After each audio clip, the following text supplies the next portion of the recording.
Let me just get up here. This is my microphone. Just hold on 1 second. Okay, you want to undo this or doing? No, yeah, do that. Stick your hands out, that's all. Let me see. Are they gonna stay?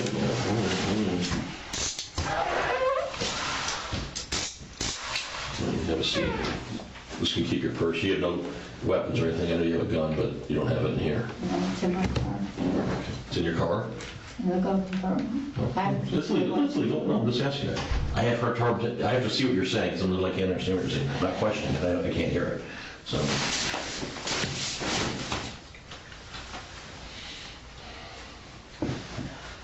Your sister's in the room next door. All right. And we're gonna bring her in, you guys can have a little, Conversation, are we recording and everything's on? if you want to have a conversation that's not, I mean, I'd just like to know if I'm on camera and I'll be recording. I understand. I think that I have that right.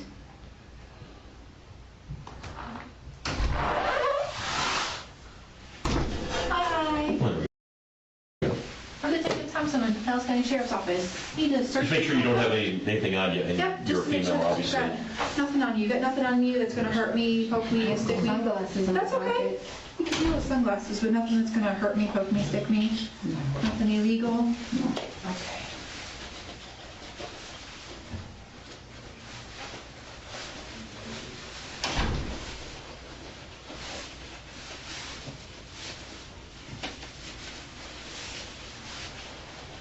These fake pockets.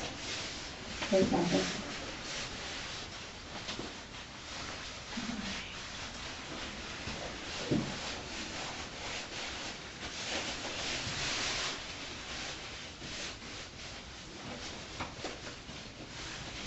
Nothing in your bra, nothing that's gonna, No. no? Okay, just gotta check, make sure you got nothing there. I don't want my detectives hurt. That's it. Right. Right here. Oh, this was not going there. Oh, absolutely. Nothing else on you, nothing that I can't see? Okay, have a seat for me. Okay, perfect. Just had sunglasses. Okay, that. We're gonna, what else is in there? It's pretty heavy. Just regular stuff? Open it. You can see what's in there. Okay. My Your wallet. phone. Okay. All right. All right. Nothing in there of any. Okay, I do have my afternoon medication in there to take, Okay, that's okay. I'm not taking, I just want to see what was in it. No, we're totally fine. but I do need to take it because I have a regular heartbeat and When are you supposed to take it? We'll get this back to you, but you're not, you have it in usually here. 1:30. I don't know what time it is. About 20 after 1? I'll bring you some water. How about that? Okay, get All right. my wallet. Did your My wallet? wallet. All right. What we're gonna do is, I'm gonna bring your sister, who's right across the street here. All right? You guys just hang out for a few. She can sit here with you. Hey, thank you.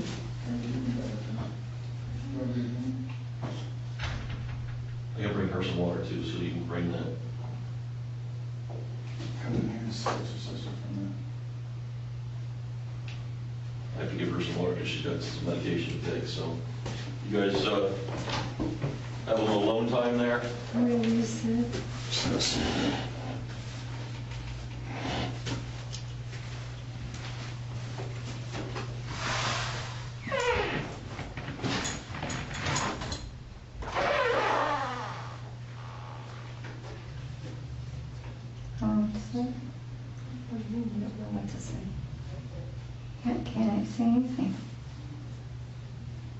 say anything to them? Yes, I had to tell them. And so did I. Because you told someone. I know. Because I thought I could trust him.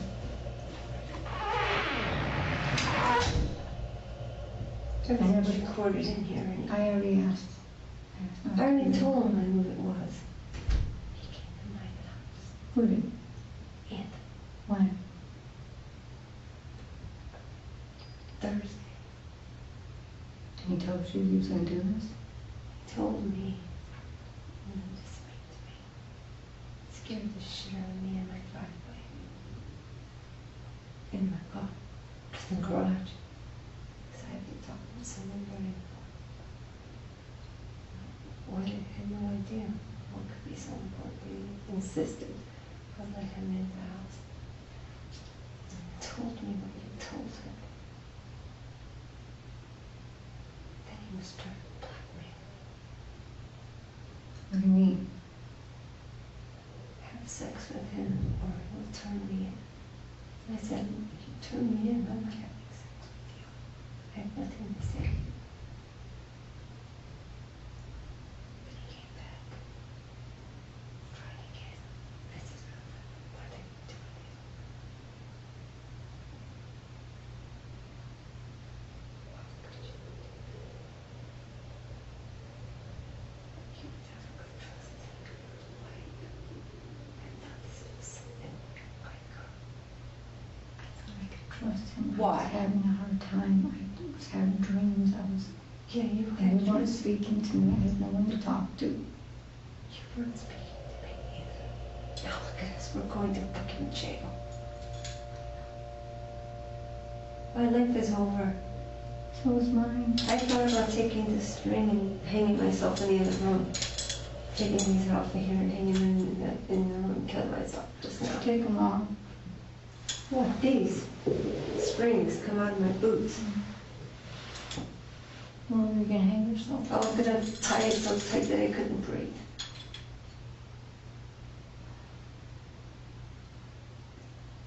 Anyone on this earth, the man has stolen from you, lied, cheated on a worst person on earth.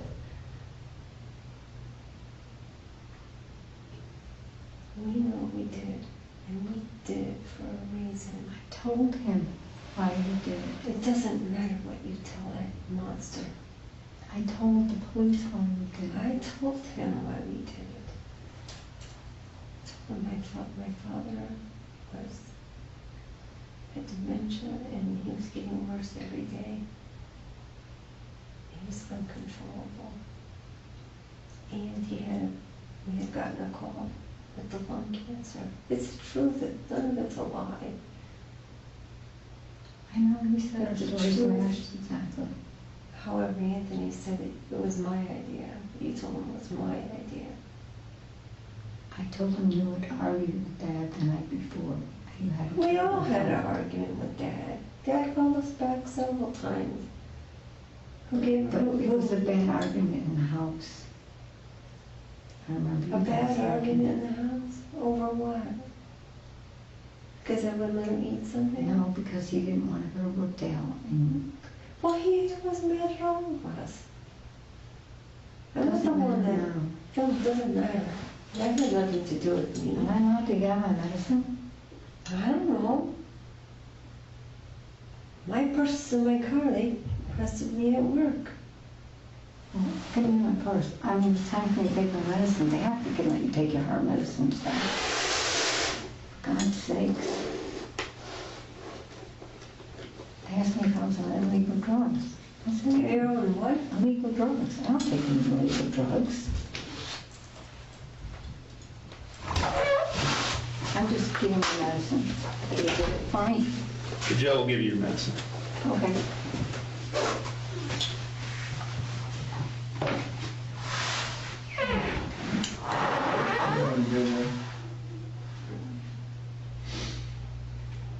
So we are on camera.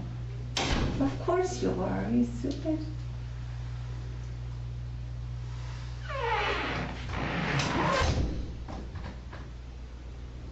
And he told me, don't call your sister, I told her. So I didn't contact you. How could you call me? When he came over that night, he said, don't tell your sister I told you. I'm afraid of him. And then he said he wouldn't turn me in the secrecy or secret was safe. He was wired. He was wired. Yes. He said, how do I know you're not recording me?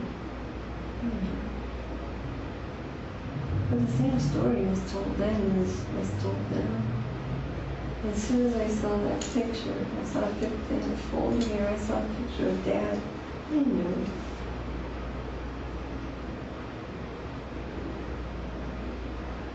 Nora liked your mama too.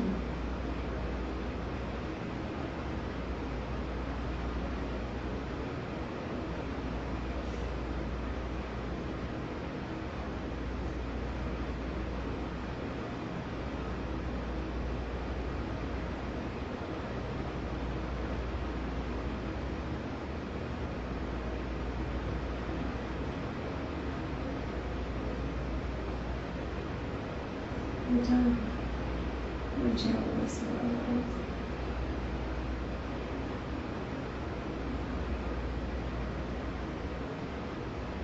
How do you know he had water?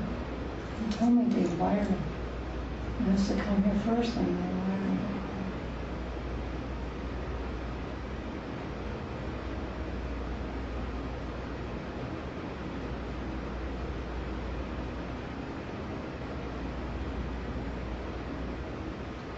Oliver's the one in the house. Somebody has to take care of Oliver. You're worried about Oliver? You know, I don't want to let the dog die. You're not worried about us dying? I know my life's over.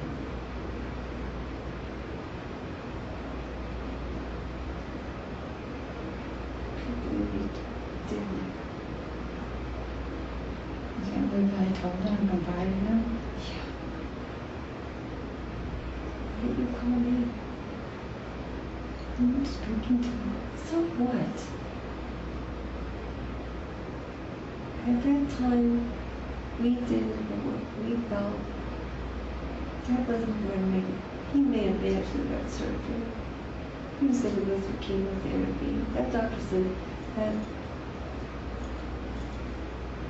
tumor took up his lung. We knew it was matter. He may have lived on for what, a year or whatever. I don't know.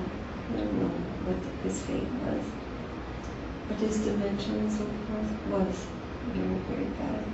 I knew even when we would put him in Brookdale, he wasn't going to last in the regular room anyway. We've already discussed this. And at that moment, I couldn't help but watching Dad suffer that way. He wasn't living.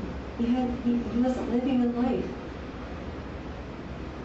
One minute he was in real life, the next minute he wasn't in real life. I'm getting freezing in here. Yeah, it's freezing. I asked if I could have a jacket, and they said no. I've been here since 9 o'clock. Yeah. And then they came to my work. I was getting out of my car.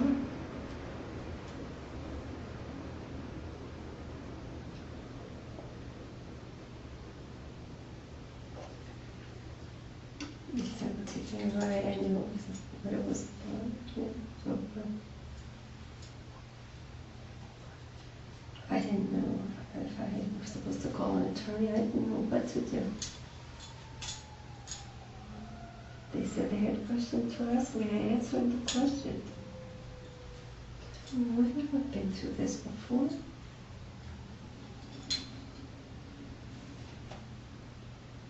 But it's done now.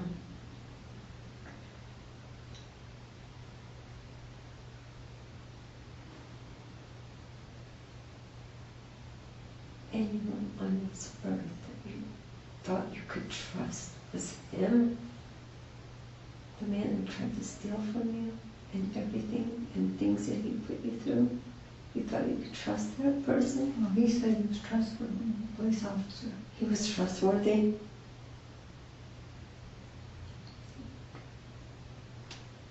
Well, he's a very good actor.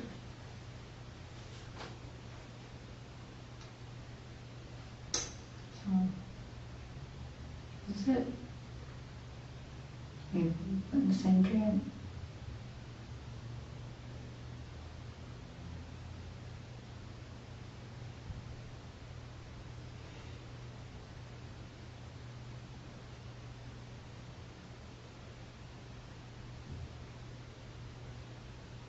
I don't think there's anything else to talk about right now. No, there isn't.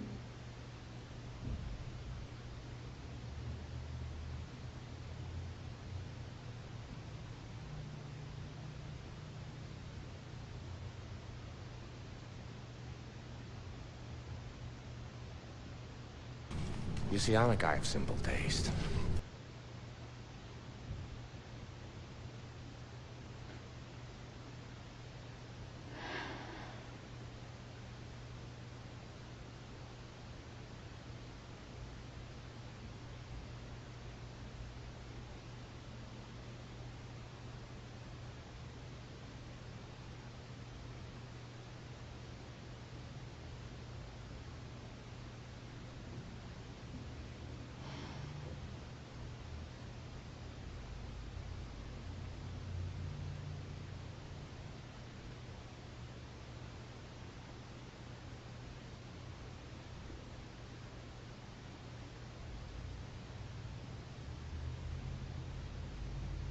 Just when my life was, after all these years.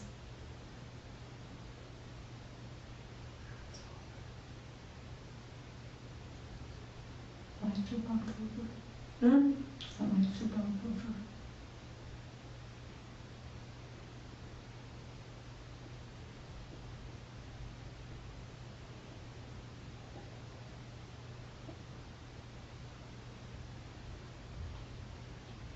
Told you kind No. This is not God punishing us. No, it isn't. of told. Well, then why didn't you go to church and confess and went to church and confessed? And And went to the priest taught him. no, I didn't talk to the priest. Confessed to God on the cross. Well, we've done that for every night.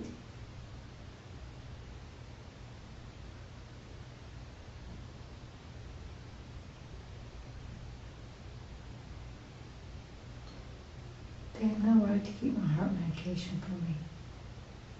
Well, I'm on blood pressure medication too. And potassium. I'll die in 3 days. Huh? They didn't ask me what medications I'm on. I'll die in 3 days without my medications. I can't go without blood pressure medication. I can't go without potassium.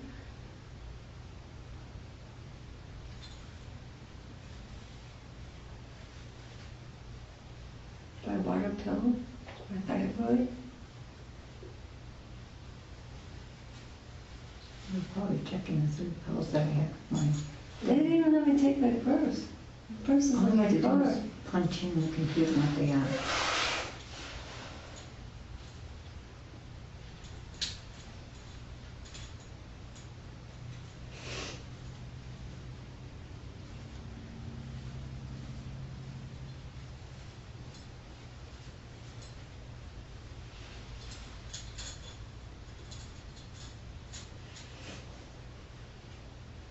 Call Andy. I'm calling, checked, I just got here. Did they come to your door at your house? No, I was putting an injunction against Ted. You were here? No, I was at 49th Street. Oh, They called me on my way home. and what did they say? He said, we'll wait here for you till you get home. I don't know your address. I only had your phone number. Never gave me your address. I don't even know your except in the next. I'm sure Anthony gave it to him. Well, if you have a phone number I'm sure you could look it up or your name. I'm sure Anthony would get it to him.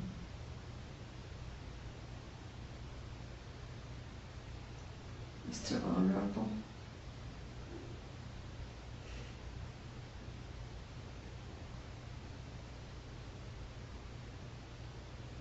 For those things you accused him of, and you thought you could trust him?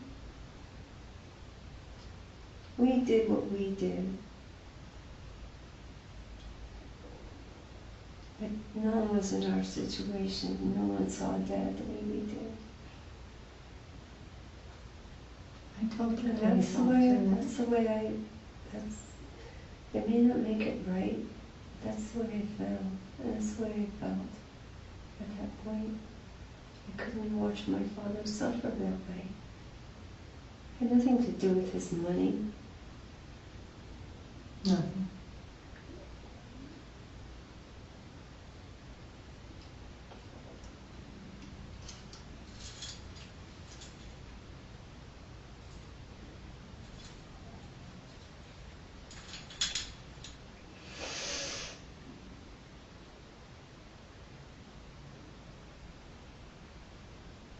Okay.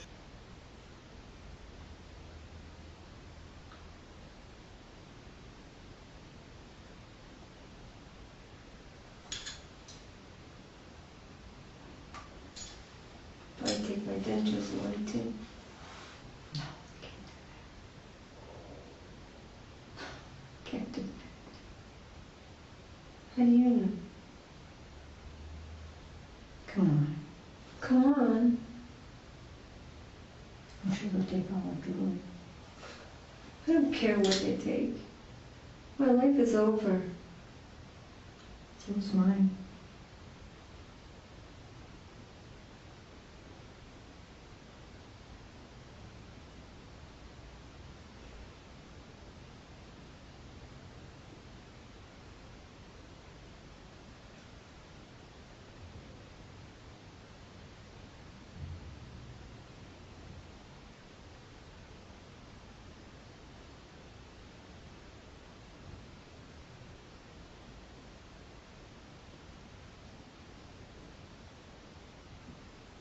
We'll be in prison the rest of our life.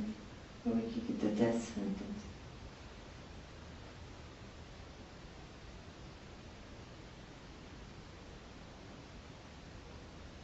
You know that, right? I don't know what they're charging us with. They haven't charged us with anything yet.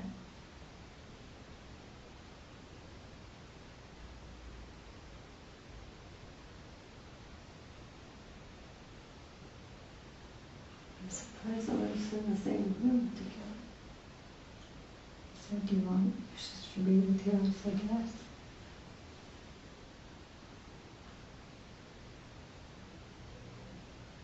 Go with the people now. Goodbye.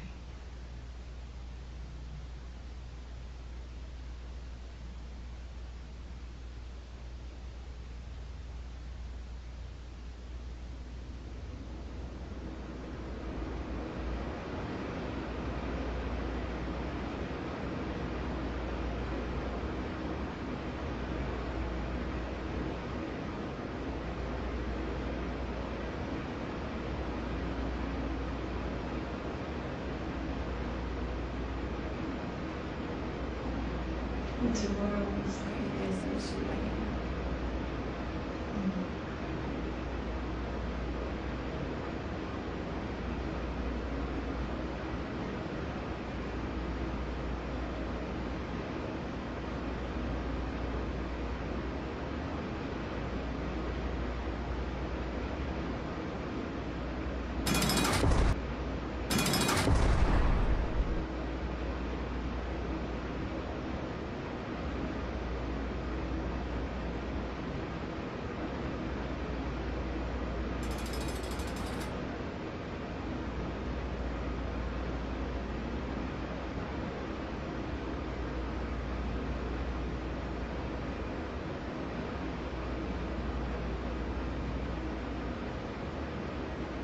Why did you tell me that it was my idea?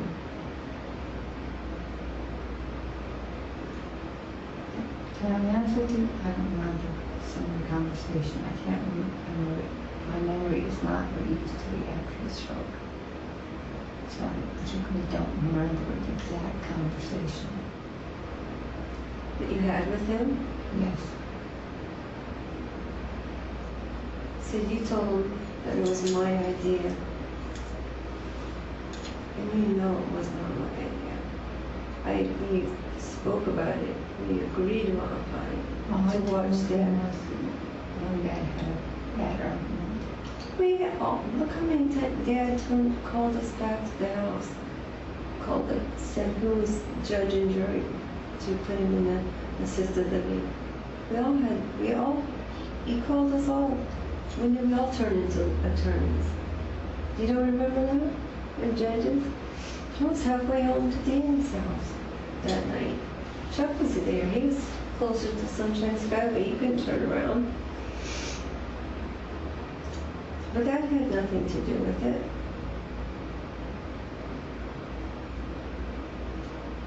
It was watching Dad suffer the way he was. He had no life left. But perhaps it was not our choice to make that decision, and that is what we're here for. It wasn't our choice. We lived with him. We spent the night with him. We saw it. The way he was. He was not living a life. And from our perspective, that's the way we felt. I felt it was better for Dad to live in peace than to try to go through a surgery and his mind keep getting worse and worse.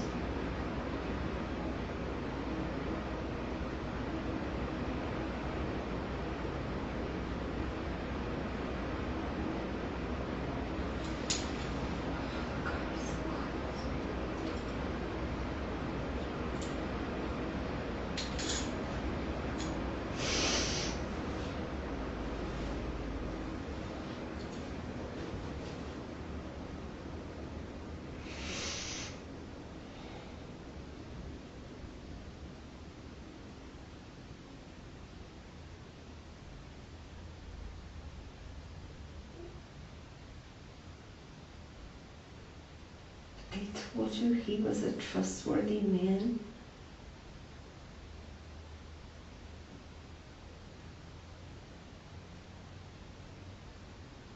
After all those things you said you hired a private detective and found out about him?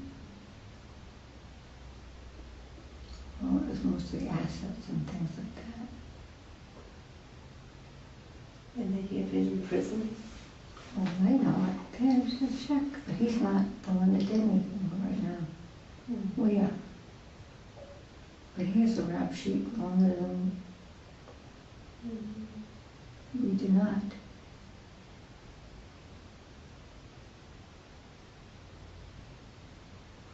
Well, it's over now. Our lives are over. We're done. We're dead.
You hate me that much?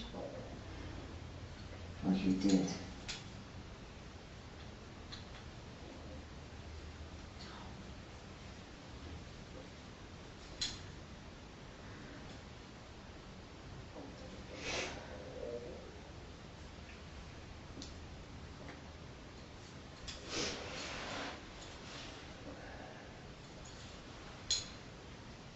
I can't breathe.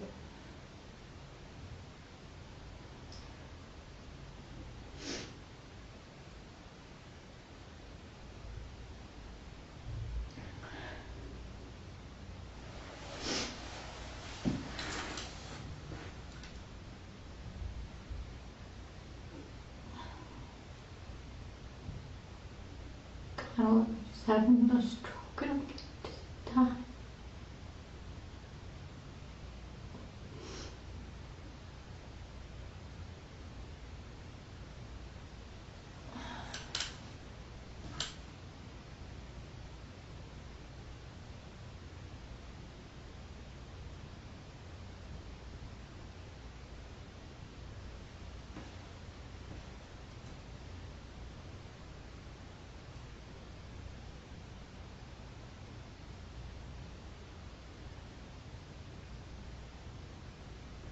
Do we get an attorney? Can hire our own or get one.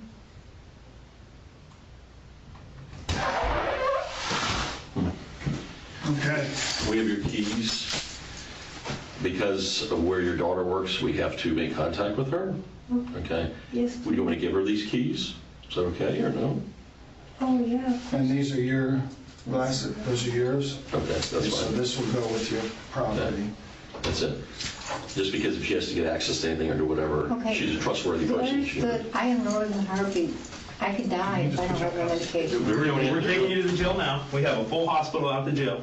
Okay, we have doctors, they have every medication you can imagine. We spend millions of dollars a year on medications out there. And I'm on blood pressure Yeah. too. Okay, Those are mine. they will take care of you guys, Those are- I promise you. We have a building that's bigger than most hospitals out there. It's a medical facility. Switch out cuffs and Okay. take it back, and then I can just Oh. get mine when I get to the They gym. administer drugs, they'll That's give you a full fine. That's all checkup. perfect then. Okay? Johnny prepared, so. Deputy Lear here is gonna give you guys a ride. So that's another thing he's got going for him. Does my other daughter know you? We're gonna go talk to her. The detectives will. No, we're We're on gonna that. talk to your daughter now, Okay. all right? How about my daughter? Your daughter? Yeah. Her husband is a criminal attorney. Okay. We need to speak to them. There's other people we need to speak with, so that'll be one of them also, so. You didn't ask me her name. My daughter, did you? We know your daughter. We knew, we had this background, we just didn't tell you all that, so. Oh, okay. Unless there's one we don't know about, but Oh, okay. Okay? he's gonna switch these out real quick for you and, actually for us. I'll keep them up front. Okay. Okay. These are yours, yes, and those are mine, is that right? Okay.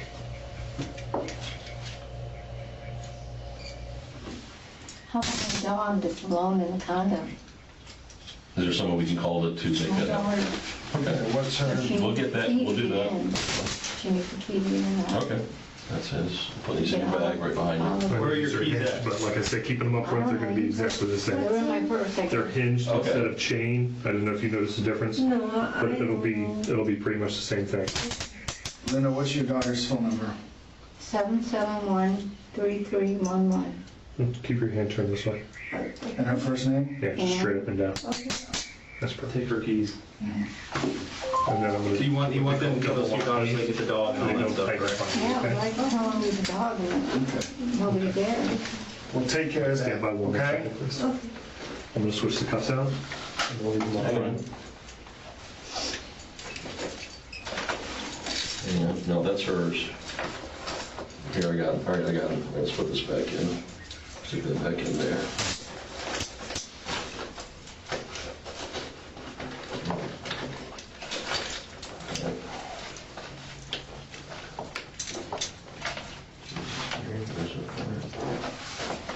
Right, so these are these. All right, that's her keys. You hang on to these, because I'm So these ones are the ones for the apartment, Those are mine. The pink one opens the door. and then give, And we will okay, the pink contact one. her. And then I'll give this to Ann, okay? All right, we're on board. You're gonna give all my keys to my Yes, daughter? I'm gonna give this to your Yeah. daughter, okay? And I'm giving yours. She can have. Okay, I'm just my making daughter sure can have we're all everything. good. My daughter can have everything. Okay, Okay. perfect. Thank you very much, folks. Thank you, sir. And again, I'm gonna double lock these, that way they don't stitch down on you, okay? All right. Ladies ready? Okay. All right. We're gonna walk down this way. You got the purse. I don't know whose this is, but we'll go with you. Is this yours? No, it's her. It's hers? Okay. I'll make sure they don't attack the jail. She has had a stroke, Okay. and so They she, have excellent medical I care know, down at but the I jail. mean, for her walking downstairs and We're things. both gonna walk down, we'll take the elevator, okay? Yeah. And we'll, And blind them on the side. That's why we're guiding you. we won't let you walk in there, you know. Oh, we're not? Yep. Yeah. Right this way, please.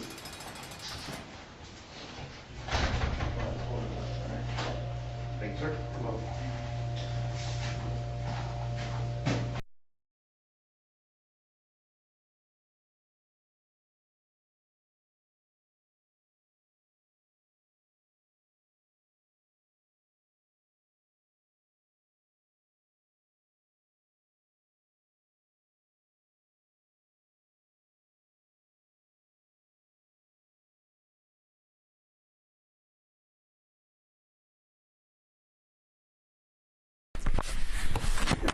This is Detective.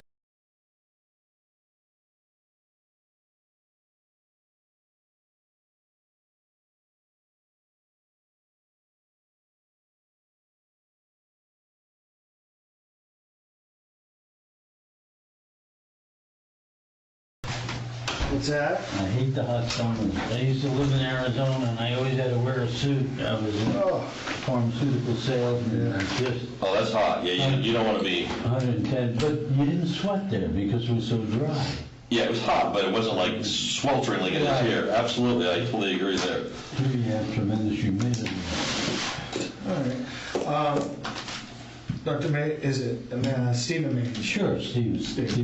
I am Nelson DeLeon, and this is my partner, Mike May. We are working this investigation here, and I appreciate you coming in.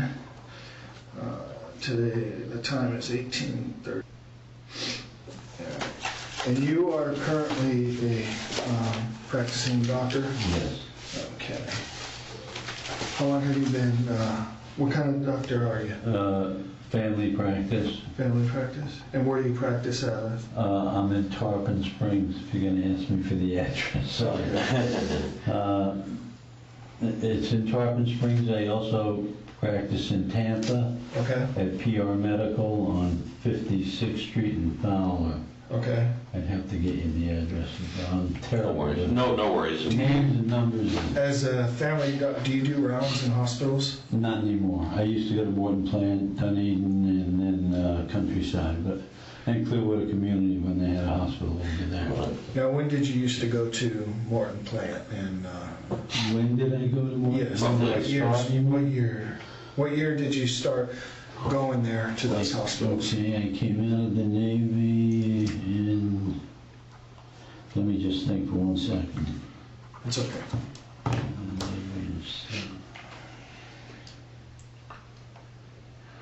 I think it was 1981. 81. Yeah, 1981. And you had your practice here? Yes, it was in Clearwater. It was right on US 19. It was the Spanos building. It used to be the Spanos. I don't know what it is now. It was right on US 19 and not far from Countryside Boulevard. Okay. So at that time, so you know why you're here, correct? Because of the two girls, Correct. Mary-Beth and, Linda. yeah, Linda. Okay. When did Linda work with you? Do you remember? The years, she worked with me for about 30 years. She did? Quite a while. Yeah, but I don't know the exact starting point. And When do you think she stopped work? Maybe that'd be easy to remember, like when she's not, what was called backwards. She stopped work about 2 years ago. All right, so backwards from there, okay. And when she worked for you, what did she do? She was a nurse assistant and a secretary.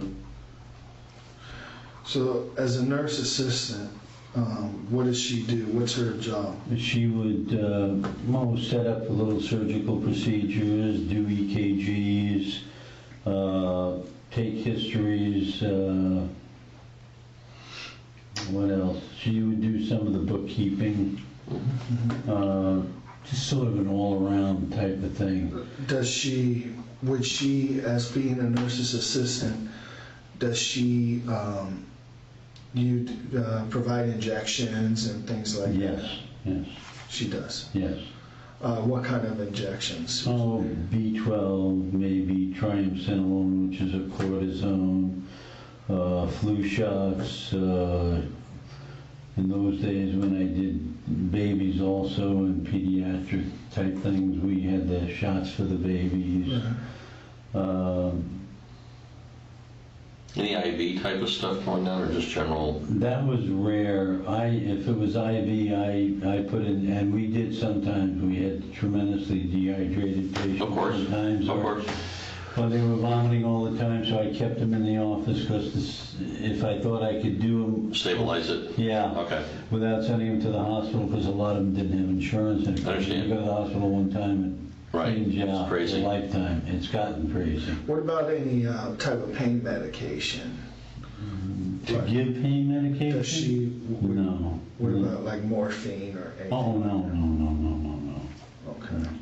I mean, we had access then. I did dispense some medications, and some of them were of a class category, Right. like sleeping pills, perhaps, or tranquilizers, and not too many antidepressants were class drugs, but things of that nature, maybe some Furanol, Furacet for headaches. But these were tablets, you know. All right, let me ask you this, just though we're talking about this, and sorry to interrupt, but did you ever prescribe anything to her? Did she see you as a doctor, or she just worked there, or was she a patient also? I mean, sometimes it does happen. She was a patient. She was a patient also. Did you ever give her any prescriptions? Yes, I've given a prescription, but you can ask me what kind they were. Let me ask you, I'll just be point blank with you. Have you ever prescribed any Halcyon for her? Halcyon? I don't think so. Halcyon got pretty well restricted as a medication probably 10 years ago. And the reason I know that, my father used to be on it. Okay. And he used to take 2, 3 at a time. And these are sleeping pills, or they are not? They're sleeping pills. Okay. But I did notice that it affected his memory, and... So there's a downside to this, obviously. That's what they... Okay. So most likely you would not have prescribed her that. No. Now let me ask you this: could have been other type of sleeping things that are maybe a little bit more tolerable than Halcyon? There's a lot of things that are more tolerable. Okay. The tranquilizers like Valium. Sometimes I just start with Benadryl for the elderly people, you know, and then raise it up to 25 to 50 milligrams. Other times we used Ambien 5 milligrams, comes in 5 and 10. Trazodone. Now, all these are Dalmane was popular at one time. It came in 15 and 30 milligrams. That was a lot milder than the Halcyon. Halcyon, they sort of put not a black box, but a lot of warnings on. Okay. So more likely... But it was a great tablet. If you used it right... It was pretty good, but then, of course, there's some side things going on that there's not so much.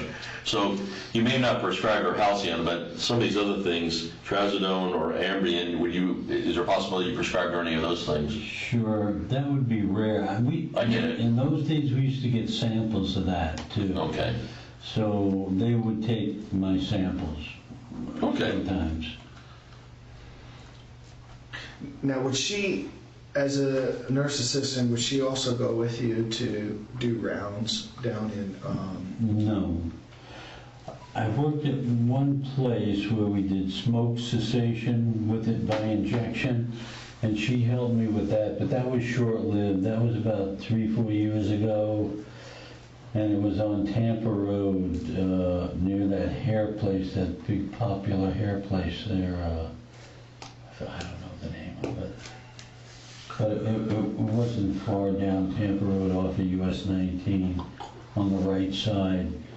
There's a hair place, and then there was a clinic they had for cosmetic surgery, and they asked me to do smoke cessation there, and I did it, and she helped me there. But that's the only thing. And what is that? What's that? Yeah, I'm not. Smoke cessation? Yes. It's done by injections.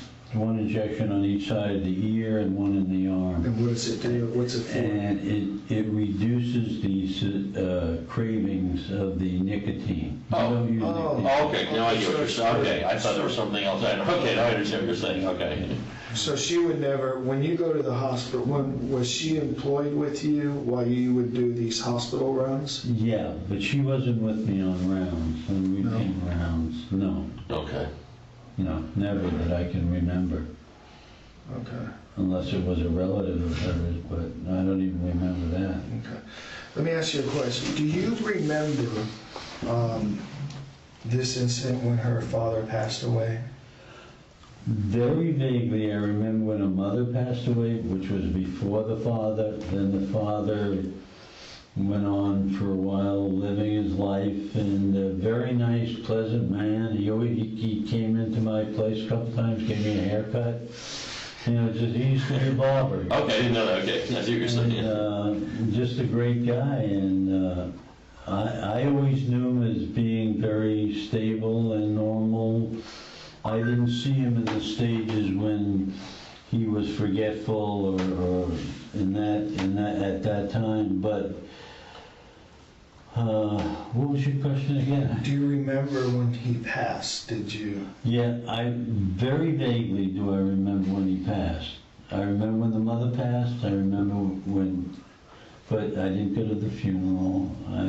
Did you receive a phone call from Linda that day when he passed? Do you recall? I knew that he passed, but I don't know how I knew.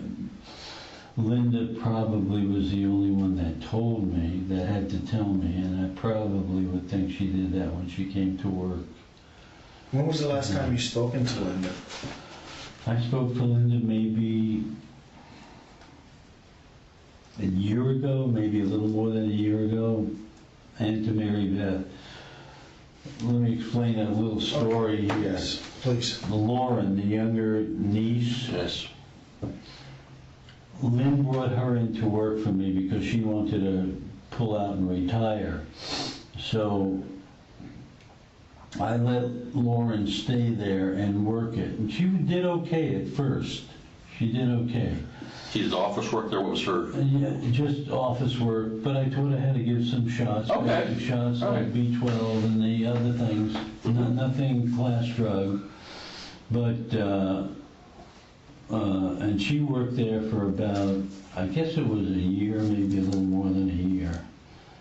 And it wasn't full-time. We were only open a few days a week. But she was there mainly in the mornings. And at the end, I had to move out, so that's when I moved into Tarpon, right above Klosterman. Yep. Because my friend let me use an office in that building for quite some time. And he owned part of that building, or rented part of the floor. Yeah. So I used that, but more and more I noticed money was missing, things weren't being done right. Okay. And here we go. And I noticed that even with Lynn. Really? Yeah. Okay. Things were starting to disappear, especially when I went to Tampa. And When you say things are missing, are we talking narcotics? Are we talking about cash or just? Cash. Cash, okay. Yeah. And it got worse with Lauren. Anyway, I fired Lauren, or didn't hire her back to work in Tarpon. She was really mad about that and called a lot of my patients. and to borrow money from them. And I said, No. don't lend her any money. Right. So This is Lauren or Linda, so it's clear. this is Lauren. Okay. Linda had gone. She And now was a daughter, okay, gone. now she's the right. niece took over. Yeah, got it. That's Mary-Beth's daughter. Correct, gotcha. So Lauren was pretty aggravated by it and evidently got a new boyfriend.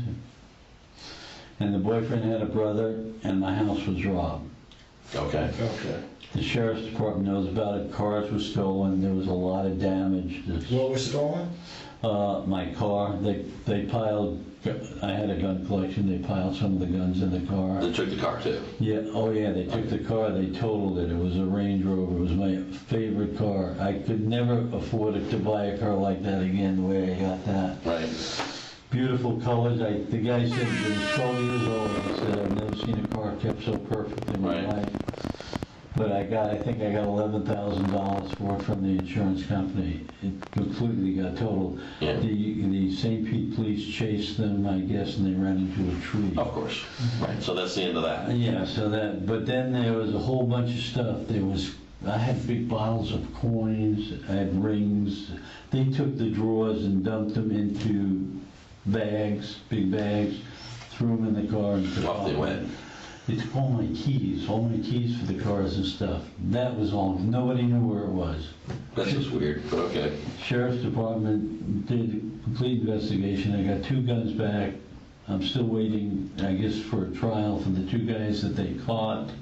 And they couldn't get enough evidence on Lauren. That was my next question. Was there any blowback into that where they thought that she sold the information or brokered it in some way? Because they probably don't know you, and how would they they're just lucky? Right. Right. No, it was Okay. the detective told me it was through Lauren, but they didn't have enough to. That can happen. And that was more aggravating than anything. Of course it would be, yeah. Because they broke every door in the house, break in every room, you know. And They did more damage than they needed to do to steal, so that Right. tells you what's going on, because mainly nobody's going to do that. They're going to steal and go. yeah, So that's awful. that was bad. I still haven't put in a claim yet for it. I've been because my wife's leg had to be amputated the day after that. Right. So, yeah, so it sort of put me in a funny mood. Of course it would. I just haven't put in a claim yet. Right. Now, how long ago was this, do you think? That was about a year ago, a little more than a year ago. Okay. All right. A little more than a year ago. I don't remember. I can get exact dates if you need it. No. We'll look it up. I'm just wanting to know if you just off the top of your head. Yeah. But so that was my experience with Lauren. Lauren was a terrible experience. She kept, even after that, calling my patients for money. But I spoke to my patients and they stopped. So they thought she was just the greatest thing that ever lived, but she was the most horrible thing that ever lived. Now, was Linda a nurse or just an assistant? She was a dental assistant and she went through, I guess it's CNA school or something where they... She wasn't a nurse practitioner? No, no. Okay. My sister was, and she worked for me for a while until she passed away. My sister was a nurse practitioner, but and Mary-Beth, I'm amazed at Mary-Beth because she was, even though Lauren was the daughter, Mary-Beth was a very strict, honest, good woman. I saw Mary-Beth as a very honest individual. And she came and did some of my insurance claims once in a while. She does medical billing and stuff. Yes. You spoke to her. Yeah, that's correct. Okay, I understand. She knew that really well. So That's what she does. That's what she does. That's her job. Okay, that makes sense then. So she helped me with that intermittently once in a while, and I gave her some cash when she came. Of course, I understand that. So, Well, sometimes, and you know both the sisters, so you can see the dynamics of that. One could be a leader, one could be a follower, as you know how these things sometimes routinely go. So there was something said to me after he died. And what was that? that I said, Mary, did your dad have insurance? Because Mary-Beth was always struggling. Yes, always, she told us that. and it was like week to week type of thing. She told us that. Yeah. I asked her about, did you get any money from your dad's insurance? Did he have insurance and so forth? She said that Lynn didn't give her any money from the insurance, which to me meant there was some insurance claim and something was paid, but she didn't share it with her sister, and I guess she has a brother too. And just for your information, that was split evenly, so that's an odd statement to make. When it was divided by 3, that's correct, it was. Yeah. So that's an odd statement. I wonder why she was. This was, Mary-Beth said this, she didn't. No, it was divided equally. And, so that's interesting. That's why I'm asking you about that. Okay. She said she didn't get anything. That's not true, though. That Lynn wouldn't give it to her. Maybe Lynn came through with it later. Right. But, I mean, we just spoke to them recently, so it could have been initially they didn't, and then she did. I don't know the answer to that, but in the end of it, that did go. I think it was dispersed that way. Because I can't think of any other reason that they would ever do something like that. Now, when did you find out? I found out from my daughter last night, who called me on the phone. I was with some people trying to do some paperwork, and my daughter texted me and said, Dad, can you give me a call as soon as possible? I have some news. Not urgent, but call me when you can. Right. So I called her about a half hour later, and she said, oh my God. I said, what's the matter? And she told me. I said, I can't believe that. I just couldn't believe it. It's bothered me since I didn't even sleep well last night, because it's hard to believe. Anyway. She's the one that told me about it. And then I turned on the TV, and then I saw it on the TV. And I read some of the text news. There was some differences, but... when, just before he had passed, did you happen to see him, or? No, I wish I had, but I hadn't.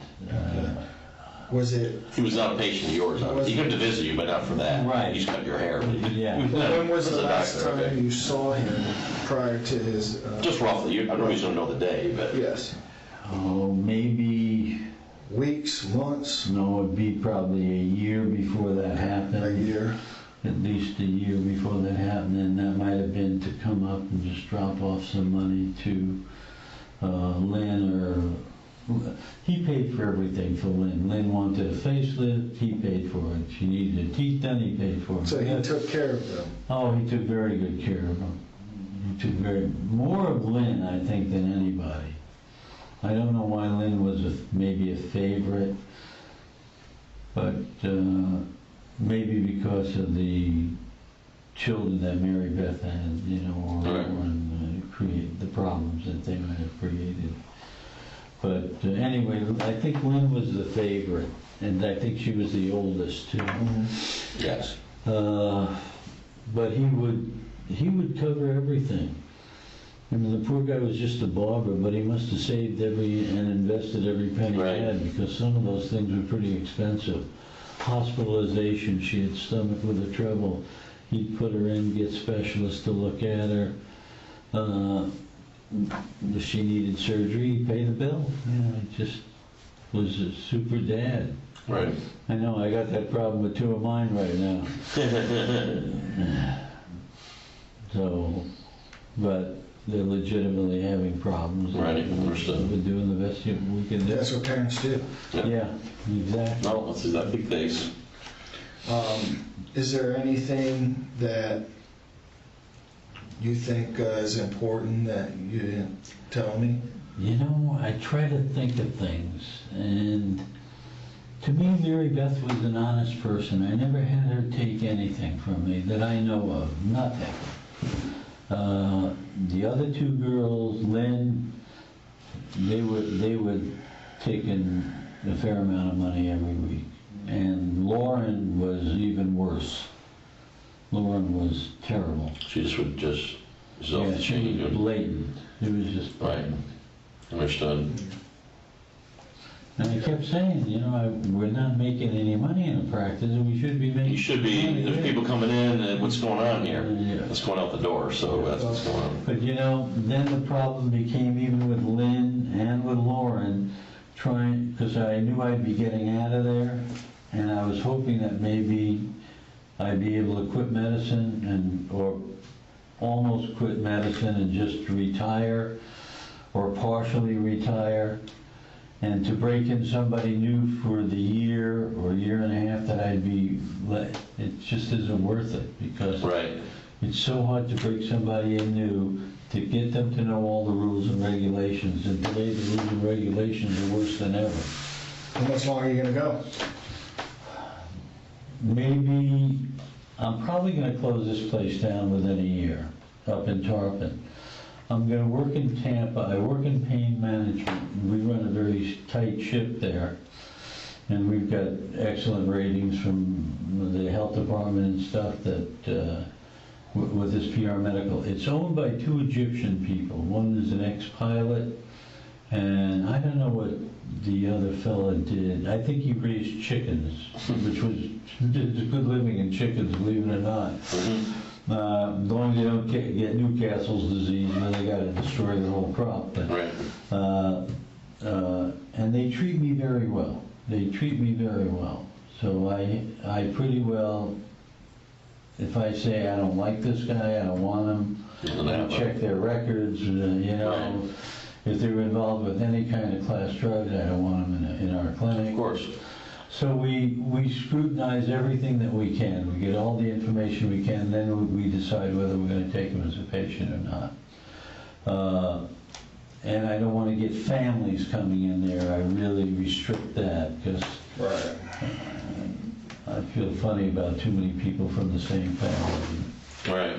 Anyway, so we run, and I work there 3 days a week, and I really probably finish working, maybe it takes an hour to get there. I work for about 5 hours, and then usually I'm finished between 5 and 6 hours. Sometimes earlier, sometimes later, whatever it takes. But they let me go whenever I'm done. Well, that's good. So, and I say they're very good, and they understand completely. We gotta hold a tough line. Yes, sir. And they're good about that. They're good about that. Well, I just wanted to appreciate you coming in. I do too, also. And I don't know if I help you at all. no, we're We're trying to get background, get the lay of the land, and see what's going on, and that type of thing, so, yeah. Now, you know, Mary-Beth was married before to I can't remember his name, but this guy was really a retarded individual. Just like a hillbilly from I don't know where, but no common sense whatsoever. Right. Yeah, I think he worked in heavy equipment, driving heavy equipment. And they've been divorced for probably 20, 25 years. Okay, so quite a while. Yeah. Okay. Then Yeager was Lynn's first husband. Correct. And they were married for a long time. They got divorced, I don't know, maybe 15 years ago. Okay. And he lives around here too. Right. But he was always a pretty straight guy too. I never had any problems with him. What about this Ted guy? Have you any contact with him? I may have met him once. I can't remember.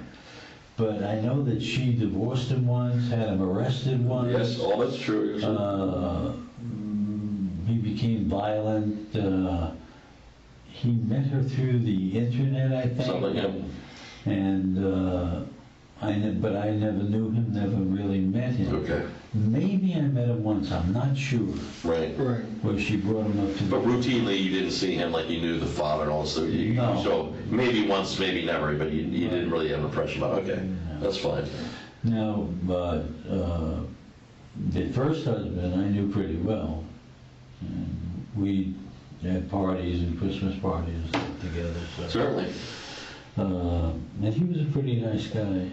I don't know what happened to Lynn, too. Something. She was always, the first maybe 15 years or 10, 12, 15 years, I never had to take anything or steal anything from her. Right. Then after the divorce, it became a little worse and a little worse and a little worse. But Understood. All right, well, I appreciate you. Thank you very much. trying to think where I met you before. You may have met him. Yeah. Yeah. By the way, I'm the doctor for the SWAT team in Clearwater. Okay, So I we appreciate take that. care of those guys. I'm sure they appreciate that. Yeah, oh yeah, well, they get free medical. from Yeah, we me. can't go wrong with that, then there you go, exactly. Here, let's walk you down. We appreciate you coming in. And I can't think of anything that would.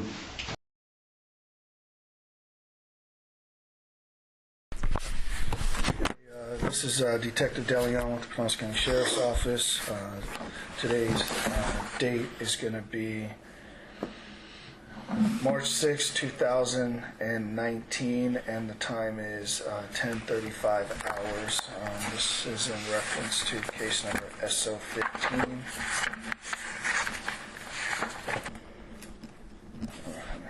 And this is your work? My work cell. Mm-hmm. Okay, and this is your cell. All right, so, like I explained, you know why we're here. Okay. So let's back up. Do you recall that day when you were over there? Yep, like it was yesterday. Okay. Can you walk me through the night before? The night before I called 911? Yes. Yes. Okay. The night before, I had taken him to a doctor's appointment. And who's this that you're talking My grandfather, Anthony. Okay. That day I took him to a doctor's appointment, and they told him that he needed to have a chest x-ray because they thought his cancer was coming back. Okay. So we went downstairs at Me's Countryside. We set up the appointment for him to have a chest x-ray the next morning. So you didn't have a chest x-ray at that? Not at that time. We went the next, oh yeah, he did. He went in and had a chest x-ray. I was going to take him to the cardiologist the next morning. Okay, so he did So he did, and then they submitted it to his doctor, and then I took him home. Did they, I hate to interrupt this, did they have any finding of what was going on, or they just did the x-ray and moved on to the next appointment? That night they called and talked to my aunt. Were you there with? And my mom, and they said that they found a spot on his lung. Okay. And that they think the cancer came back. So they wanted him to go to the cardiologist the next morning and the pulmonologist. And I was going to take him. We set up the appointments. It was at 10 in the morning they wanted me to take him. So that night he always took a drive every night. So we took him to the beach. My mom drove. And who went with you? Just me, my mom, and my grandpa. Okay. But I noticed that he wasn't like himself. He wanted to make phone calls and call old, like Shirley's family, and just say how much he missed them. Just weird. Just he wasn't himself. But the last like 2 nights, my mom and my aunt had been there. Like they had been staying there. But I would go to bed, and they would just say, "Oh, we'll stay up with him." Where would you go to bed at? He had 2 bedrooms. So when you walked in the condo, it was by not the master bedroom, but it was the guest bedroom, right by the kitchen. That's where I slept. Okay, so My mom would sleep with me sometimes. My aunt would sleep on the couch, and then Papa would sleep in his room. So you would stay there. How long have you been staying there? I had been there for about 2 weeks, 10 days. Okay. And the reason, because Shirley passed away, and he just was distraught emotionally because he had outlived pretty much 2 wives. So he just needed rides to appointments and things like that. So I made sure he'd eat and make sure he would take his medicine because he had high blood pressure and cholesterol. So I would make sure his meds were in his little container and that he would take them. So he was really hurt. He was hurt, and he was starting to become confused. He would call me Mary-Beth and my mom Rosalie, which was his first wife. Mm-hmm. It was just like he would repeat himself, like, "Where's Shirley?" and "I miss Shirley." And so, he was sad, and it just became like he was starting to get little dementia. But was he that sick in that? I never got to take him to the pulmonologist. So, I mean, he already had cancer. Mm-hmm. And I guess it came back. He had surgery and had part of his lung removed. Mm-hmm. And I guess it came back. But the day I was supposed to take him, he died. Okay, so let's back up. So it was you and your mom. Mm-hmm. Did Linda go? To the ride? No, she didn't go on the ride with us. She stayed there. So it was just me and my mom and my grandpa. And we took him down Clearwater Beach because that's where he'd like to go every night. So we took him on a ride. He kept asking, he kept calling like Paula, which was Shirley's niece. He would call anybody he could think of. He just wanted to talk to him. And nobody was answering their phone. And it was like he was upset. So we went back to my grandpa's. And what time did this... He would go on a ride between 7 and 8. He liked to take a ride after Wheel of Fortune. Sunset? No, just to take a ride. He liked to get out of the house. Oh, really? Every night, I would have to take him. But That's nice. the 2 nights prior, my mom and my aunt were there. Did they always stay there? They didn't. I was staying there. Like, they'd come visit him, but I was the one after Shirley died that they wanted to move in because I wasn't working. So they said that, I could come in and stay with him, take him to appointments, keep him company. He'd like to play cards. He just liked to take walks in the neighborhood. So probably about 8:30 we got back, and he would always read his prayers at 9. And he always liked to have a drink before he went to bed. He'd like his little vodka and his Diet Coke. Well, that's what he'd like to drink. So he would mix it, then he'd wait like an hour or 2, and then he would take his normal sleeping pill, which was the temazepam. What was it? He would take temazepam, T-E-M-A. T-E-A-Z-E-P-A-M.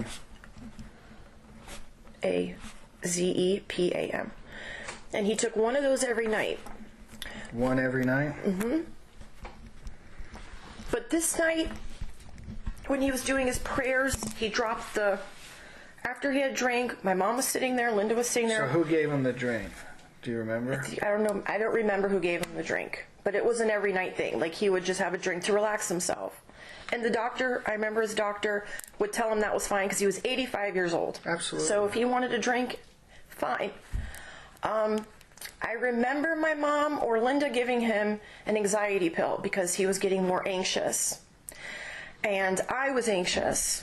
So about 9, he was like shaking a little bit and dropped his book. I thought something was wrong with him, and I told Linda, I said, there's something wrong with him. Like, that's just not normal. He never sat on the couch. He would always sit in his recliner. This night, he sat where Shirley sits, was always on the couch. That's where he sat.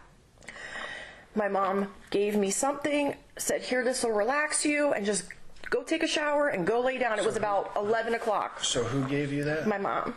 Your mom. And she told me, go ahead, just go take a shower and go to bed. Did you know what it was? I don't know what it was because she was my mom. You know what I mean? So I remember feeling really tired. It was about 11 or 12. So your mom...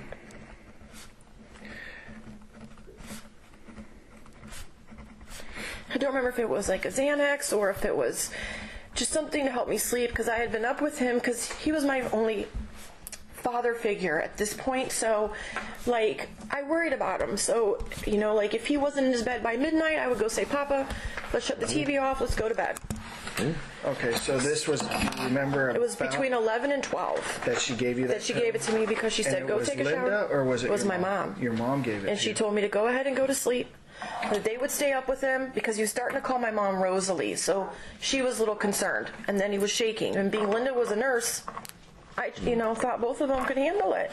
Okay. So probably about 4 or 5, I hear my mom screaming. Go back. So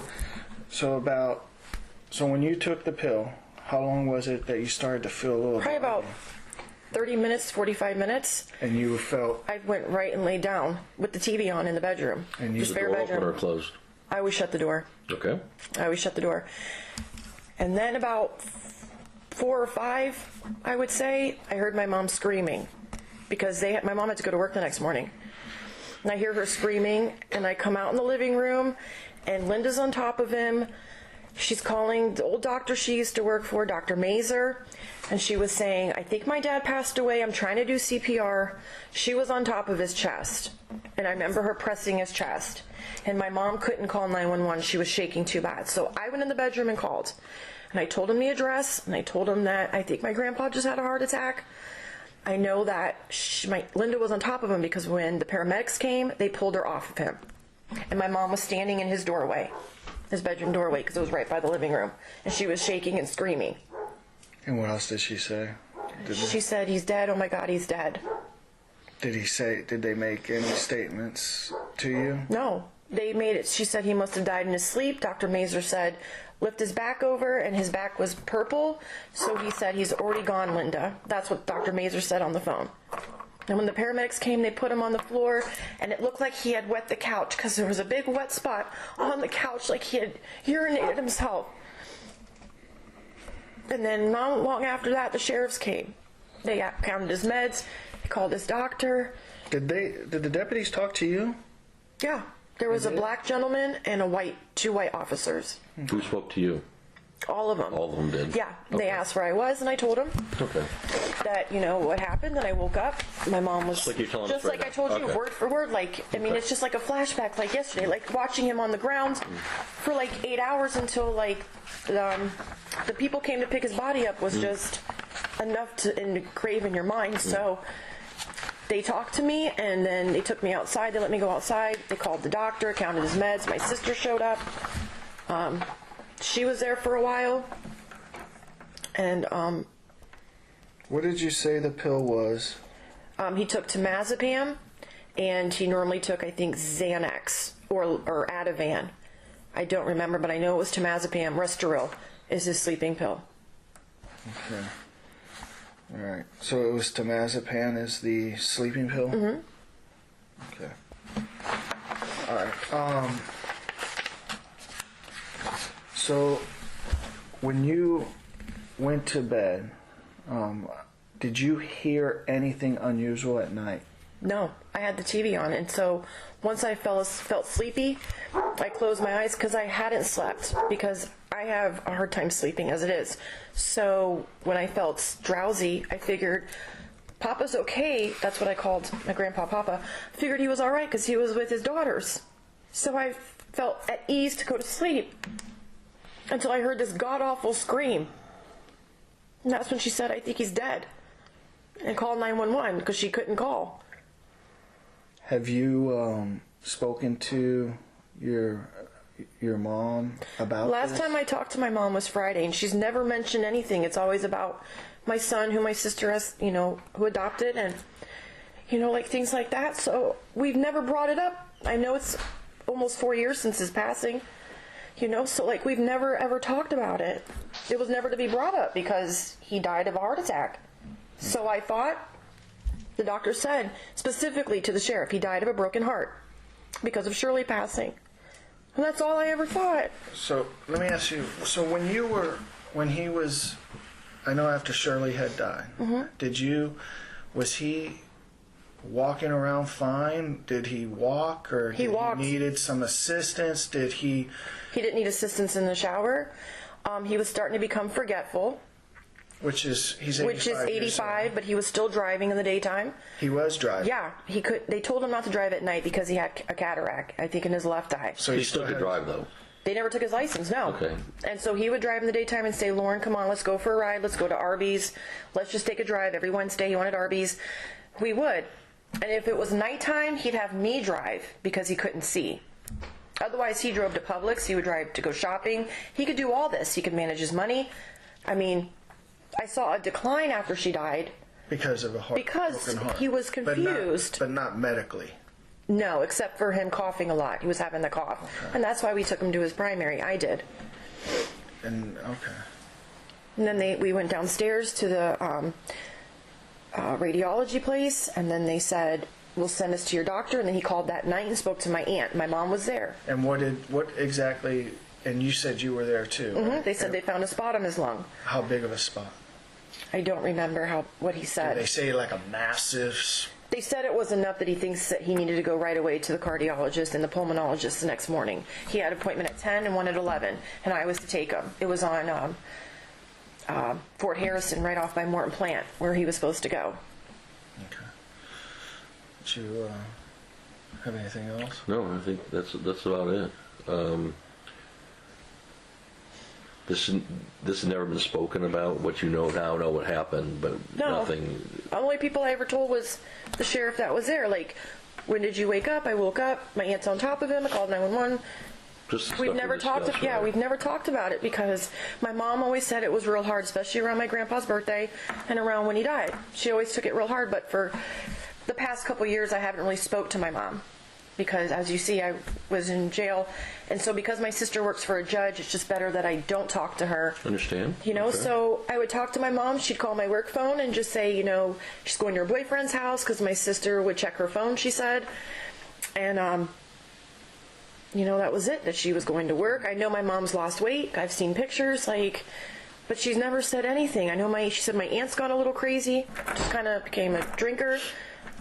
Some guy that my mom had dated, and then he ended up sleeping with my aunt, and my mom went nuts. I mean, stuff like that, but never about my grandpa, ever. Nothing's ever been brought up about him until one of my old patients sends me a link, and I thought it was a joke. So then I turned the TV on, and there's my mom and my aunt. Right. And that's all I've been getting all day. I couldn't even go to work. Understand. He had to come because they don't want to leave me by myself. Like, I have nobody now. It's like, to think, you know, like, I know he was sick. And I'm going to be honest, like, I've disliked a lot of people, but not enough to do that. That's understandable. Just like, it's like he died all over again. Do you know what I mean? Like, it's Absolutely. just all over again. Okay.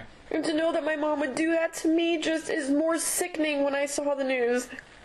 Like, that was your purpose, not to help me sleep, but so I wouldn't hear what you were doing. Essentially, that's what happened, so. Okay. Well, ma'am, if there's anything I didn't ask you that you want to tell me right now. I tried looking up my mom. I can't see her. Like, I mean, I know I can't go see her anyways because of my probation, but I mean, I don't. So let me end this interview. Did you have anything else? Nope. Okay. All I'm good. going to end this interview at 10:53 hours.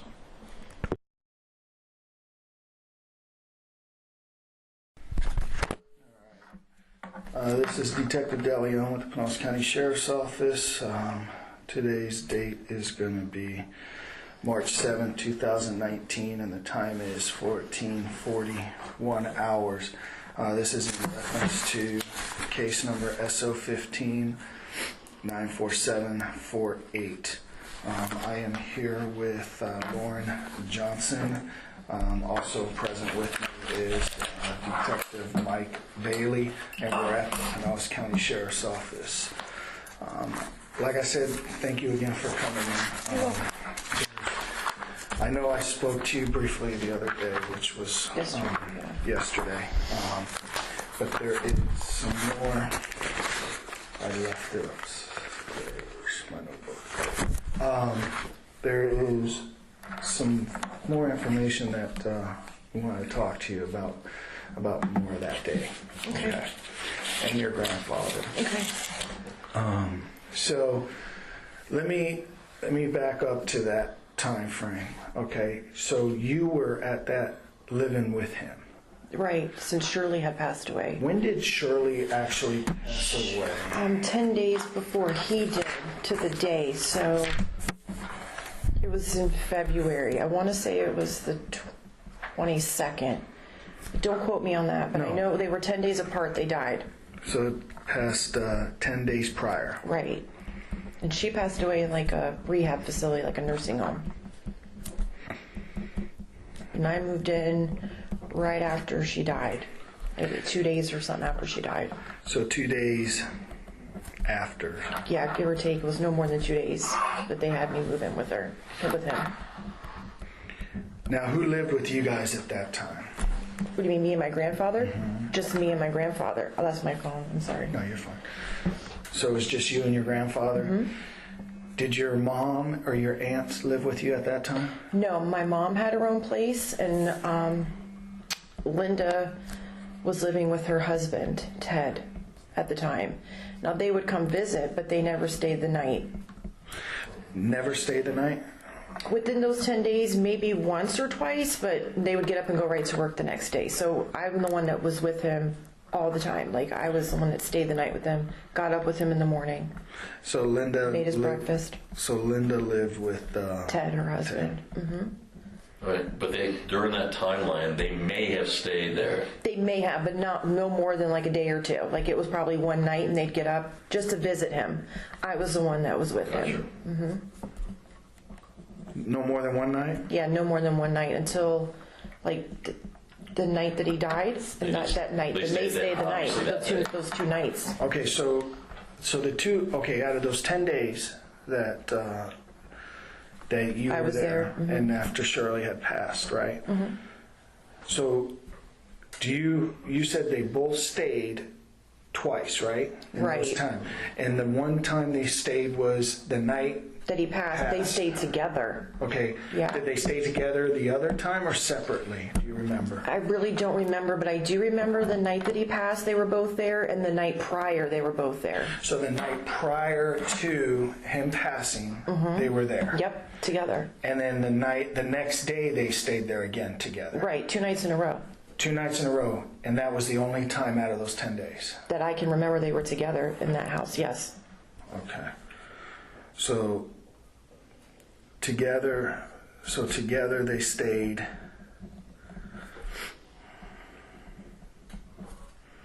I'm sorry, I'm just writing. No, that's fine. So together they stayed the night before. He passed.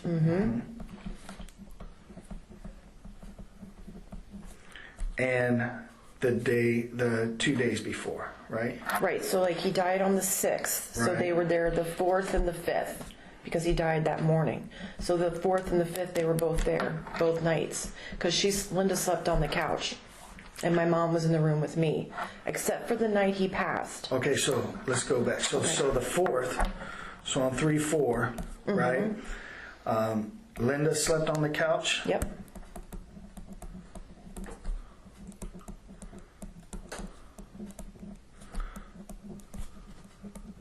And then on 3/5, and then your mom. She slept in the room with me, the spare room.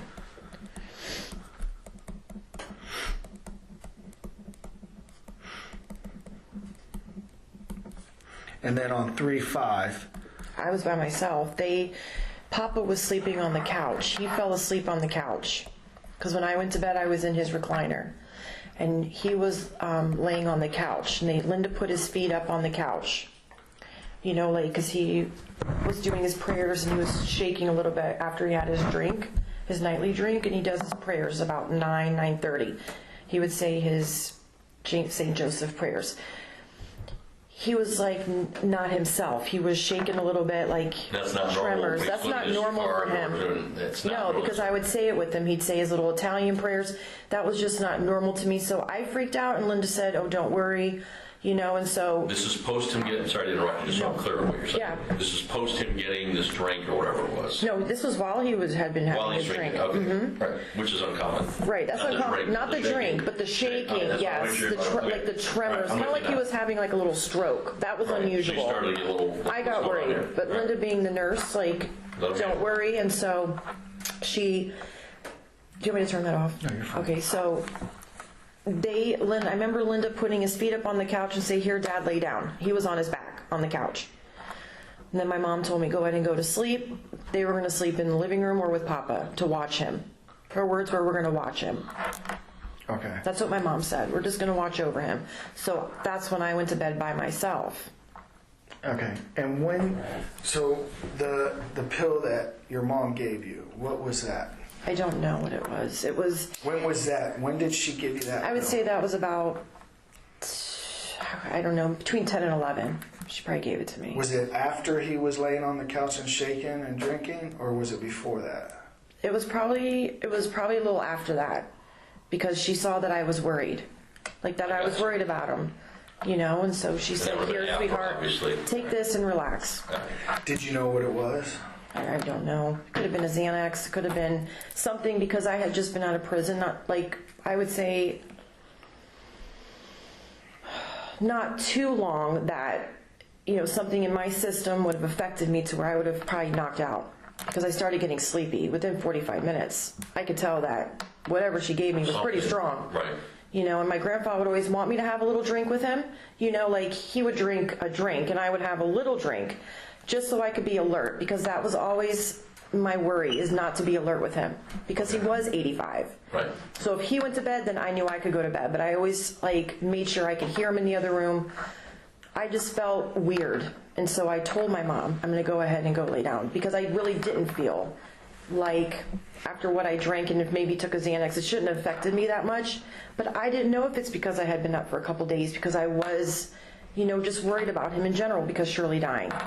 Okay. He was always on edge. Let me ask you, so your grandfather, that day, when you were with him, when you took him to the doctor, Right. did he have any type of bruising on his arms or his legs? Anywhere? Well, he would always have little like red bruising, because if he hit something, he automatically bruised because he took Coumadin.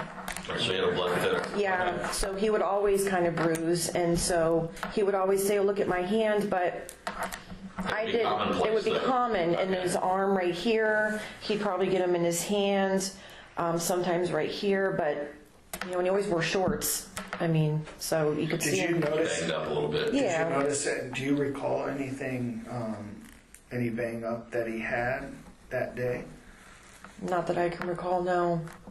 You don't know if he bruised that day that you can recall? Besides the little mark that he had here on his arm, I don't recall anything like. Which arm did he have that mark on? I want to say it was his left arm, but I can't, it's been 4 years. Of course, I understand. Yeah, but I don't know. But he'd always have little marks, because he'd always bang himself, or he walked, but not always steady. So sometimes he would, in the bathroom, but nothing that to me was alarming, I would say. Okay. So your mom and aunt had their own place, and they had no reason to be in that house, basically, other than Just to visit. Mm-hmm. So, out of those 10 days that you've been there, once Shirley passed, they came there the 4th and the 5th. Right. And those are the only times that I can remember they were together in the house at night, spending the night with me. Because, my uncle would say... Is that normal for them to do that? Or was that now that you look back? Now that I look back, that's kind of odd, because Linda had a husband, and that was the whole purpose of me being there. So they wouldn't have to have, a reason to leave their home and pack their stuff and get up and go to work. That's why I was there. I wasn't working. So it was nothing for me to take care of him.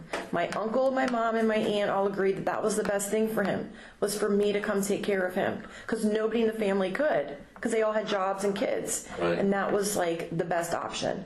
Take him to appointments, make sure he ate in the morning his breakfast, make sure he took his pills, make sure the house was clean. That was my job.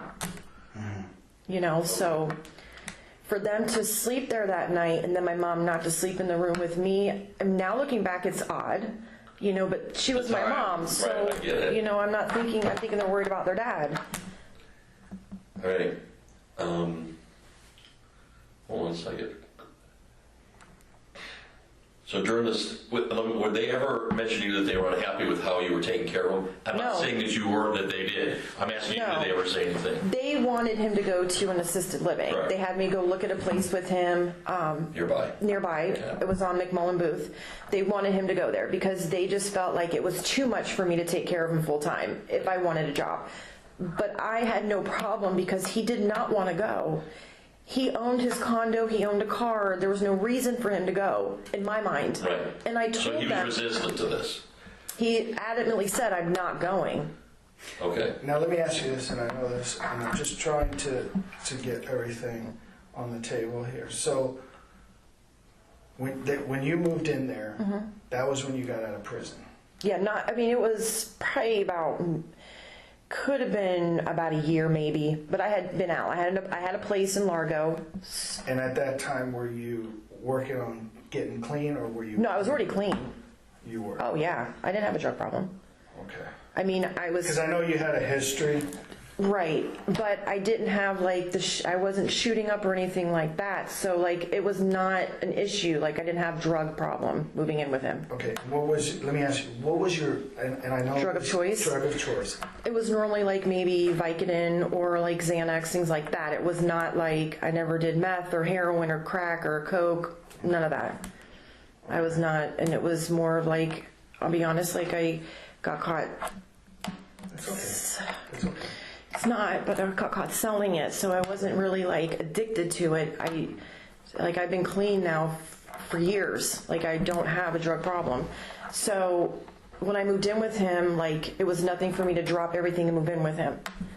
No conflicts, no nothing? No, not at all. Okay. And even my uncle agreed, and everyone knew my history, so. And nobody's saying that that's not true? That's not true. I'm just... No, No, I okay, know, I'm just I know. letting you know. I know We're that just trying to questions are going to be explore what's asked, going and like, on. I know you know my Okay. past, but. Right. My aunt sat down, my uncle sat down, my mom sat down, and they agreed before they even called me to please come take care of Papa. And then they We did. want you to And then move you in. did. And the next Okay. morning, Ted came and picked me up from my house in Largo, brought my stuff, and I moved right in with Papa while we were cleaning out Shirley's stuff. Okay. Okay. So, but it was never an issue, but he was adamant about not going to an assisted living. And what did your mom say and Linda say about that? They argued with him about it, like, you need to go, you need to be watched 24/7, like, kind of like they felt like it would bother me, which my grandfather and I had both agreed that it was not a problem for me to stay and take care of him. He was happy at this point. Right. You know, he was happy playing cards with me and watching Price is Right all day and going to lunch. Like, he had a life. He did not want to be stuck in an assisted living facility with old people, as he called it, because I'll just die there. And that's what he said. Okay. He Fair did not enough. want to go there. But they were not happy with his decision. My aunt said, I believe it was the night before he passed, or, one night she came to visit, that he was not able to make his own decisions, and she felt like he was incompetent and things like that. What is your opinion I about disagreed with her. Okay. Big time. I disagreed. Sure. You argued with her about that? Or? Well, I didn't argue because that's their dad, but I put my 2 cents in and said, he's 85. If the doctors don't think he needs to not have a license, that he can drive, they don't think he needs his power of attorney to take over his finances, he doesn't. I don't feel he was incompetent at all. Okay. Sure, you were he would- living with him most of the time. Right. So that's why I wanted to ask I you mean, that. except for the last 2 days of his life when he started calling me Mary Beth and my mom Rosalie, Right. I started to see a decline those last 2 days. But within the 10 days, sure, he'd forget little things like, did I take my milk and magnesia or did I take my pills? And he would just look in the container. But For the most part, he would have been all right to have me stay with him. Okay. Now, what do you think was driving the bus with the assisted living for them? If it's no drag on them, it's only a drag on you, but it really wasn't. You were fine with it. Why were they pushing this? He didn't want it. I get that. but He why? didn't want it. I don't know what their intentions were as far as why they wanted him to go so bad, except for they would have to come visit him every day and make sure, or that I would have to take care of him, which they never discussed with me, because it was never an issue. That's what I'm saying. Yeah. Telling us now that was not. It was never you'd a have been problem fine for me. Doing whatever. It was fine for me to drop everything and move the next day in with him. I had no ties to my apartment. Right. Left the boyfriend, I didn't care because he was my grandpa. Right. I understand. He came first. Okay. Understood. Okay. When you went to the doctor, because you said that the day before, you went to his doctor's appointment. His primary. His primary. Are you in the room with them? Yeah. Okay. So do you recall what the doctor said at that time about? He had a. Because you went to, from what I remember, you went to Countryside, his doctor. So you have his primary doctor there. Yep, upstairs. And then downstairs is that Radiology. Correct? He had a cough, Okay. like a So bad, tell me about that. he had like a bad wheezing kind of cough, and so Linda said maybe he should go see the doctor. So we had made an appointment, we got him in the next day, we went and saw the primary, and he listened to his lungs, and he said, Tony, I just want you to have a chest x-ray. I want you to go downstairs and have this x-ray. So we did. I don't recall, I think my grandfather said his anxiety was bad, or Linda had talked to him and told him his anxiety got a little bad because Shirley had passed away. Which is normal. Which is normal because you How lived long two were of they them. together? About 20 years. Oh, 20 years. Okay. Oh yeah, because my son's 16, so I would say longer than, right when he was born, so they were about together almost 20 years. So that was his partner, and so she died, and so he's on edge and he's a little shaky. I don't know if he tried to, if he gave him another medication, because I know we went to the pharmacy, to the CVS by his house. When they did the chest x-ray, within a couple hours they had called my aunt, because she was the person they would talk to on the, for the results. They would call Linda. Now, when you went to the doctor initially when the doctor said, let's get you an x-ray. Okay. What was his condition before? I mean, was he like terminal? Was he? He had lung cancer years before, and he had part of his lung removed. But for years, he's been okay. Like, he had high cholesterol and blood pressure. But other than that, the cancer had not come back to my knowledge, because I was never aware of it until we went and had the chest x-ray. And they just told her that they saw like a spot on his lung or a mass on his lung, and so they wanted him to go see the pulmonologist. So it wasn't like a huge, massive, like something very... Not from what I know, no. From what you know. No. And we never got to go to the pulmonologist because he died.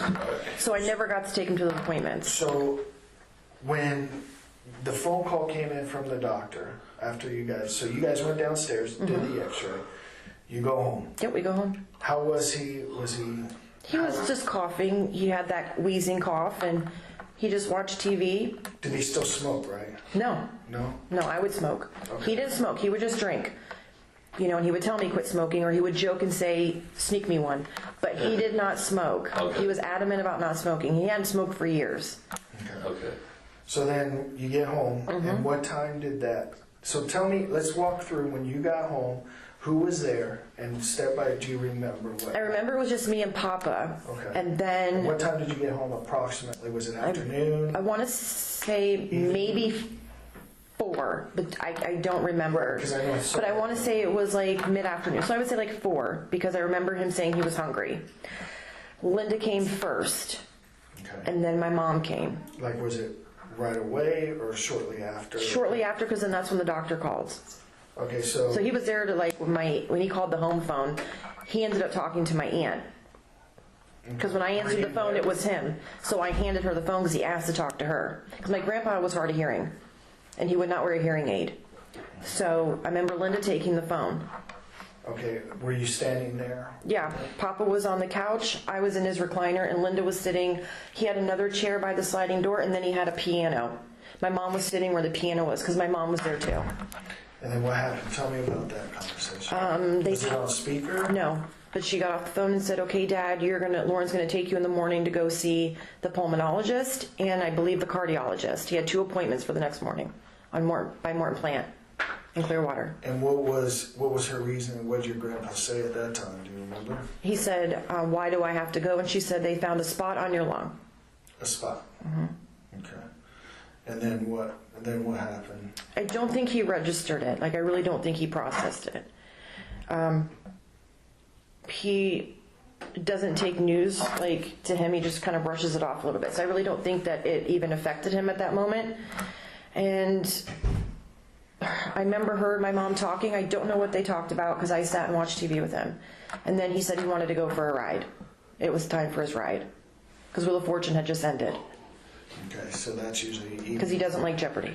Okay. So, I mean, these are things I just remember because he had a routine. And he said, I want to go for a ride down by the beach. And he wanted my mom to drive. And did he? And then when you guys, it was you, Me and my mom and Papa. Car was here? It was in Papa's, his Honda. She drove, he was in the passenger, and I was in the back seat and where was Linda? at his house. Okay, so you guys go. You're gone for how long? A normal ride, maybe 45 minutes, an hour at the most, we'd be gone. And we'd get back about 7:30, about 8:30, we'd get back.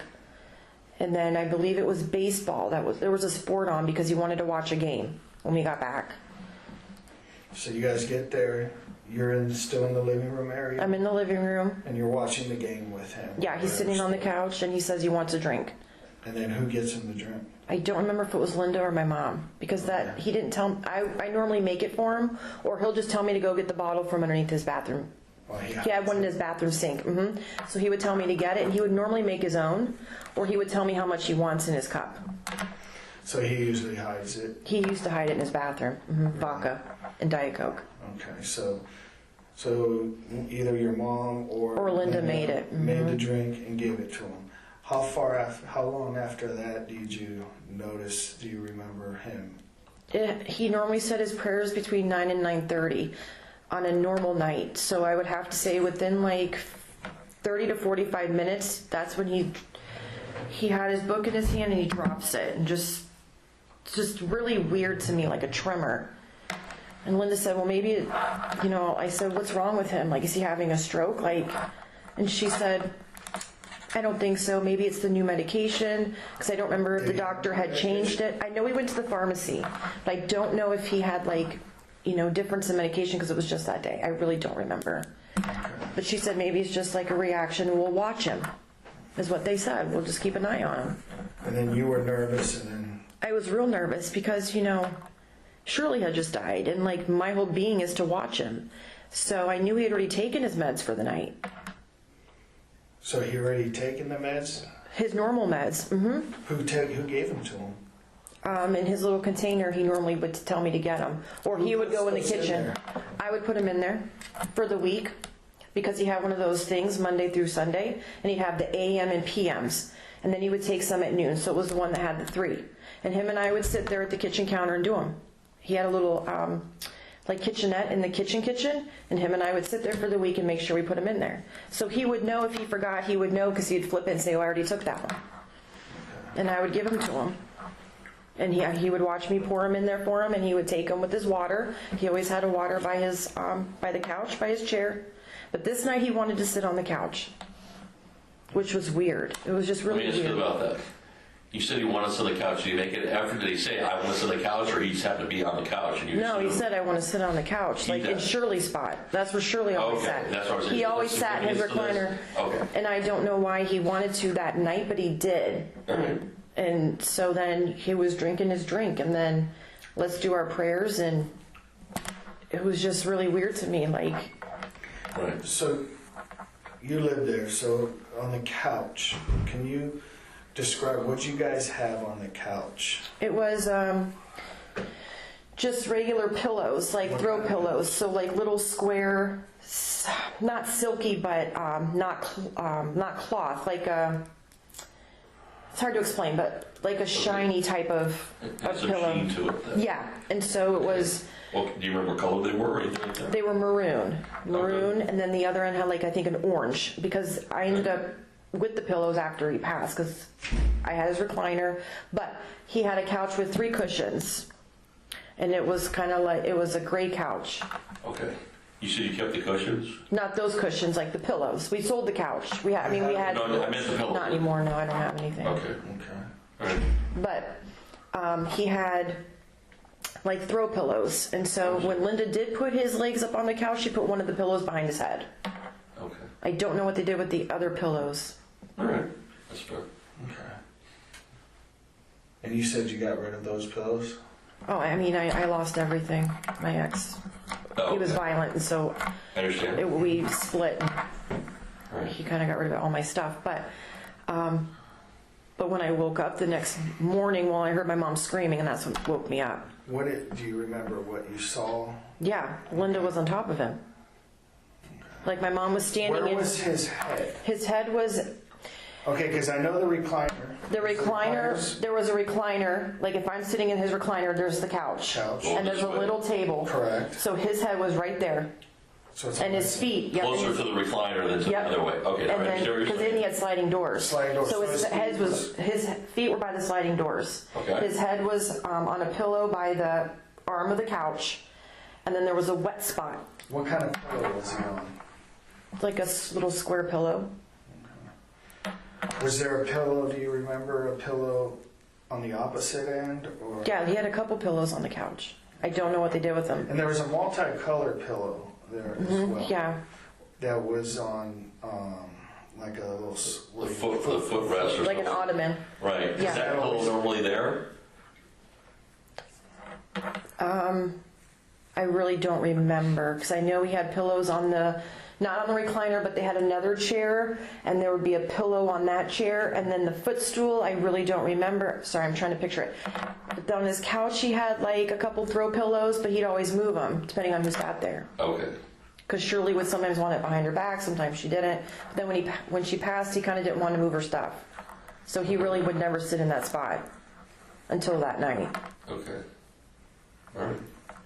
Do you remember and I know we keep making you go back to this, but when you got up Okay, and you saw Linda on top of him. Mm-hmm. Did you remember seeing anything out of the ordinary?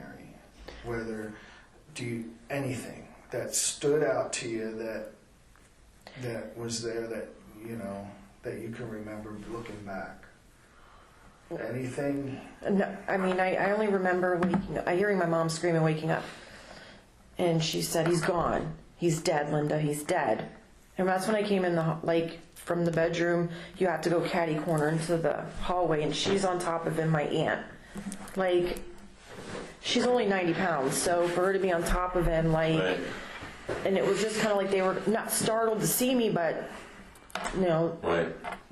But I mean, nothing to me seemed out of the ordinary besides the fact that my grandpa was dead in the house, and she's on the phone with the doctor she used to work for, asking him what to do.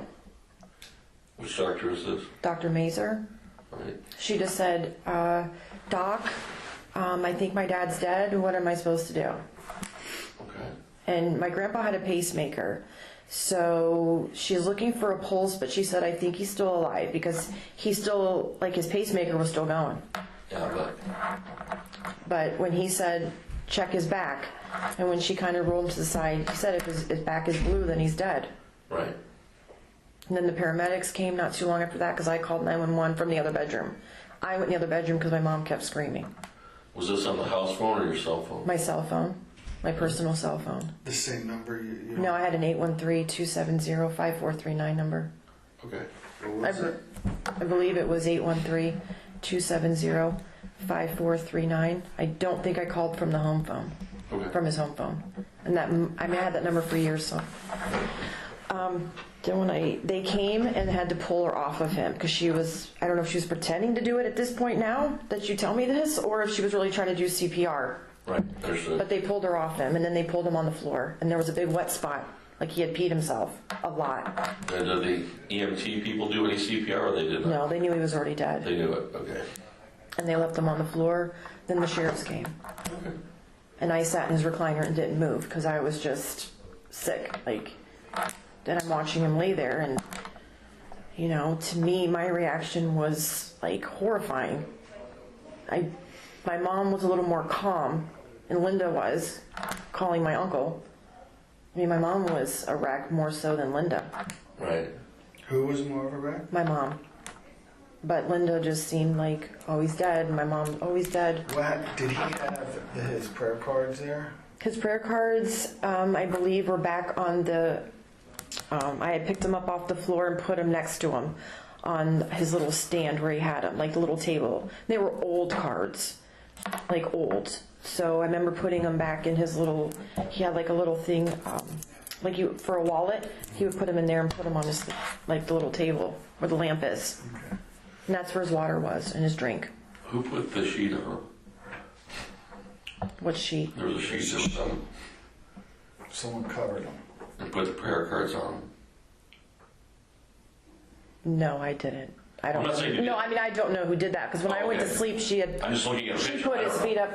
I don't know if maybe the paramedics did, because I know that when the people, because he was a veteran, so they had to wait for them to come get him with the flag and stuff. That's Right. why he was there for so long.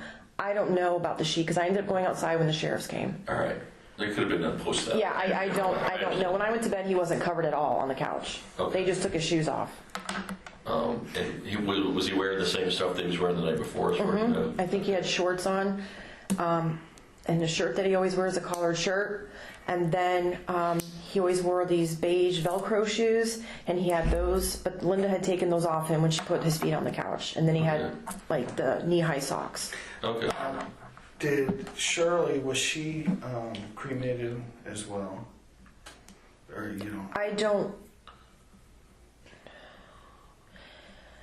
I want to say she was, but I'm not positive. I remember going to her service because my grandpa paid for it, but I don't remember if she was cremated. Okay. But I know my grandfather was. And that was at his request? Yeah. Okay. Just like my grandmother, his first wife. Okay. Because they're in the same plot together, like the wall at the funeral home. Okay. All right. I'm going to go ahead and end this at 13 hours.